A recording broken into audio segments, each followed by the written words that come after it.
ನಮಸ್ತೆ ಎಲ್ಲರಿಗೂ. ಎಲ್ಲರೂ ಹೇಗಿದ್ದೀರಾ? ಚೆನ್ನಾಗಿದ್ದೀರಾ ಅಂತ ಭಾವಿಸ್ತಾ ಇವತ್ತು ನಿಮ್ಮ ಮುಂದೆ ಒಂದು ಒಳ್ಳೆ ರೆಸಿಪಿ ತೊಗೊಂಡು ಬಂದಿದ್ದೀನಿ. ತುಂಬಾ ಚೆನ್ನಾಗಿರುತ್ತೆ.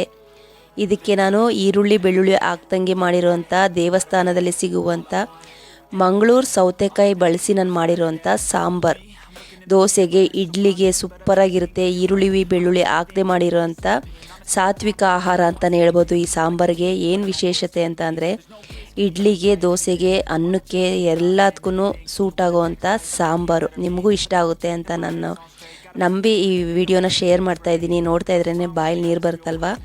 ಇದೊಂದು ಸಾಂಬಾರು ನಮ್ಮಲ್ಲಿ ಎಷ್ಟೇ ಮಾಡಿದ್ರು ಬೆಳಗ್ಗೆಯಿಂದ ಸಂಜೆ ಅಷ್ಟರಲ್ಲಿ ಮಕ್ಕಳು ಖಾಲಿ ಮಾಡ್ತಾರೆ. ಯಾಕಂದರೆ ಅಷ್ಟು ರುಚಿಯಾಗಿರುತ್ತೆ, ಟೇಸ್ಟಿಯಾಗಿರುತ್ತೆ. ನೋಡ್ತಾ ಇದ್ರೇ ಬಾಯಲ್ಲಿ ನೀರು ಬರ್ತಾ ಇದೆ ಅಲ್ವಾ.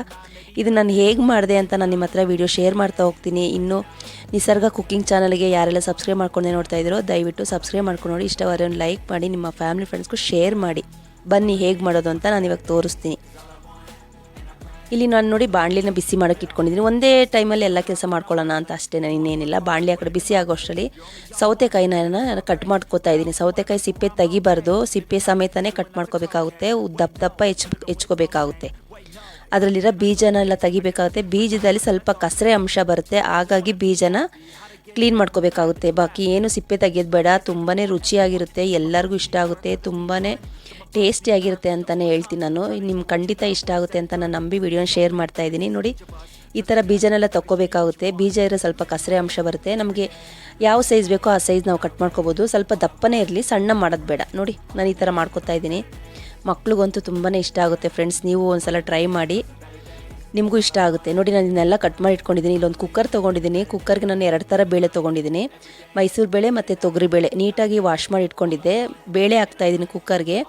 ಅದಕ್ಕೆ ಎಷ್ಟು ಬೇಕೋ ಅಷ್ಟು ನೀರು ಹಾಕೋತಾ ಇದ್ದೀನಿ. ನೋಡಿ ಸೌತೆಕಾಯಿನೆಲ್ಲ ಕಟ್ ಮಾಡಿ ಇಟ್ಕೊಂಡಿದ್ದಲ್ಲ ಅದನ್ನೆಲ್ಲ ಹಾಕಿ ಒಂದು ಅರ್ಧ ಸ್ಪೂನಷ್ಟು ಅರಿಶಿನ ಪುಡಿ, ಒಂದು ಅರ್ಧ ಸ್ಪೂನಷ್ಟು ಎಣ್ಣೆ ಹಾಕೋಬೇಕು. ಎಣ್ಣೆ ಹಾಕೋದ್ರಿಂದ ಬೇಳೆ ಅದೆರಡು ಹದವಾಗಿ ಬೇಯುತ್ತೆ ಅಂತ ಎಣ್ಣೆ ಅರಿಶಿನ ಹಾಕಿ ನಾನು ಒಂದು 2 ರಿಂದ 3 ವಿಷಲ್ ಹಾಕ್ಸ್ಕೊಂಡ್ರೆ ತುಂಬ ಚೆನ್ನಾಗಿ ಬೆಂದೋಗುತ್ತೆ. ಇದು ನಾನು ಈ ಕಡೆ ಬೇಯಿಸ್ಕೊತೀನಿ. ಇದನ್ನು ಬೇಯಿಸ್ಕೊಳ್ಳೋ ಅಷ್ಟರಲ್ಲಿ ಇವಾಗ ಮಸಾಲೆ ರೆಡಿ ಮಾಡ್ಕೊಳ್ಳೋಣ. ಮೇನ್ ಇದಕ್ಕೆ ಇದೇ ಮಸಾಲೆನೇ, ಇದೇ ಥರ ಮಾಡಾಕಿದ್ರೇ ಟೇಸ್ಟು ಚೆನ್ನಾಗಿ ಬರುತ್ತೆ.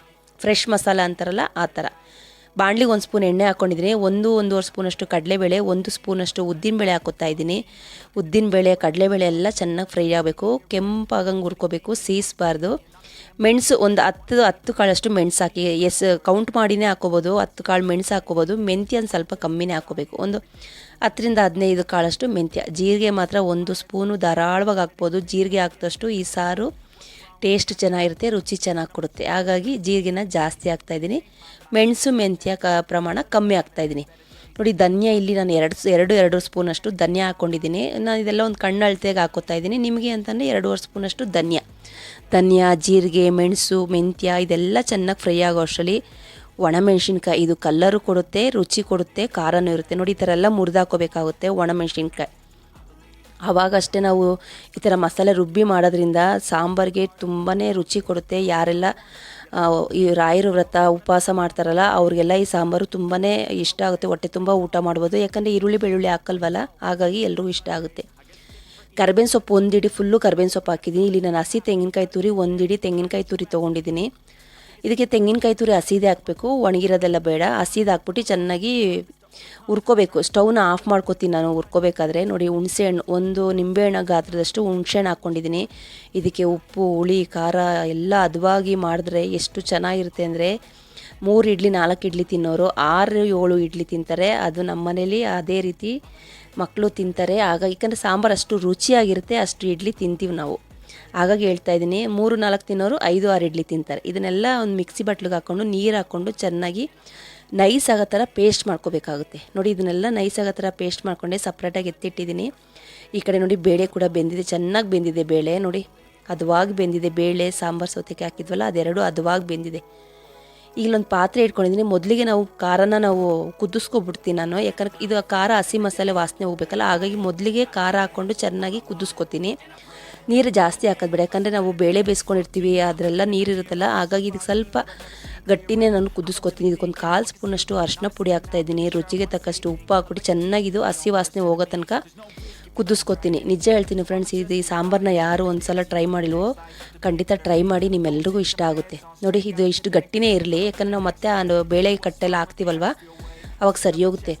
ಈ ಸಾಂಬಾರಿಗೆ ಬೆಲ್ಲ ಬಿದ್ದಿಲ್ಲ ಅಂತಂದರೆ ಈ ಸಾಂಬಾರು ಫುಲ್ಫಿಲ್ ಆಗೋದೇ ಇಲ್ಲ. ಹಾಗಾಗಿ ಬೆಲ್ಲ ಅಂತೂ ಮರಿಲೇಬೇಡ್ರಿ, ಹಾಕಲೇಬೇಕು ಬೆಲ್ಲನ. ಬೆಲ್ಲ ಎಲ್ಲ ಹಾಕ್ಕೊಂಡು ಚೆನ್ನಾಗಿ ಕುದೀತಾ ಇರಬೇಕಾದ್ರೆ ವಿಡಿಯೋ ಸ್ವಲ್ಪ ಅದು ಕ್ಯಾಮ್ರಾ ಆ ಕಡೆ ಈ ಕಡೆ ಆಗಿತ್ತು.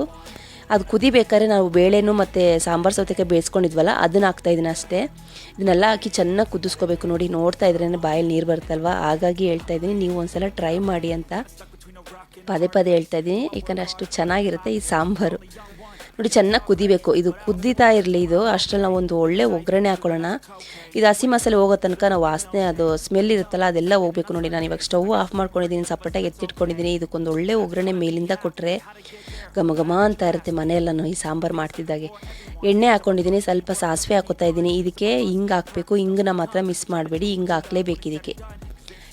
ಹಿಂಗು ಕರಿಬೇವಿನ ಸೊಪ್ಪು ಎಲ್ಲ ಹಾಕಿ ಒಂದು ಒಳ್ಳೆ ಒಗ್ಗರಣೆ ಕೊಟ್ಟರೆ ತುಂಬಾ ರುಚಿಯಾಗಿ ಟೇಸ್ಟಿಯಾಗಿ ಎಲ್ರಿಗೂ ಇಷ್ಟವಾಗುವಂಥ ದೇವಸ್ಥಾನದಲ್ಲೂ ಕೂಡ ಈ ಸಾಂಬಾರನ್ನ ಮಾಡ್ತಾರೆ. ಹಾಗಾಗಿ ನಾನು ಹೇಳ್ತಾ ಇದ್ದೀನಿ, ಈ ಸೌತೆಕಾಯಿ ಹಾಕಿ ಇನ್ನೂ ಒಂದು ಸಲ ಯಾರು